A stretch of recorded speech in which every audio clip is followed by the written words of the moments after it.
Good morning বন্ধুরা, সবাই কেমন আছো? আমি এখন অফিসের জন্য রেডি হচ্ছি। আজকে মঙ্গলবার পুজো ছিল, পুজো টুজো করেছি, দেখতেই পাচ্ছ টিপ পরেছি। এখন অফিসের জন্য ব্রেকফাস্টটা খেয়েই তাড়াতাড়ি করে বেরোতে হবে। একটা গাড়ি বুক করতে হবে, জানি না গাড়ি কতক্ষণে আসবে, কতক্ষণে পাবো, এগুলো বোঝা বলা খুব মুশকিল। তোমরা এখন সব কী করছো? আজকে সকালে এখানে বৃষ্টি হয়েছে, তোমাদের ওখানে সকালে বৃষ্টি হয়েছে কি না আমাকে জানাতে ভুলবে না কিন্তু। আচ্ছা, আমি আজকে কি ব্রেকফাস্ট করছি তোমাদের দেখাই।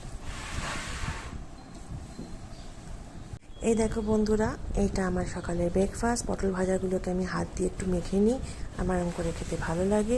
একটা রুটি আছে, আর লিকার চা আছে, দুটো কলা আছে। কলার অবস্থা ভালো না, তাই জন্য আমার টিফিন বক্সে ভরে দিয়েছে। টিফিন বক্সে করে আমি কলা দুটো নিয়ে যাব, নিয়ে গিয়ে অফিসে খাব। এবার তাড়াতাড়ি করে খেয়ে আমি অফিস যাব। এবার তোমরা বলো, তোমাদের সকালের আজকের এজেন্ডা কি? তোমরা সবাই আজকে সকালে কি করতে চলেছ? আর আমার ভিডিও যদি ভালো লাগে, সবাই প্লিজ প্লিজ শেয়ার করো, লাইক করো, আর সাবস্ক্রাইব করতে কিন্তু ভুলো না। ততক্ষণ টাটা।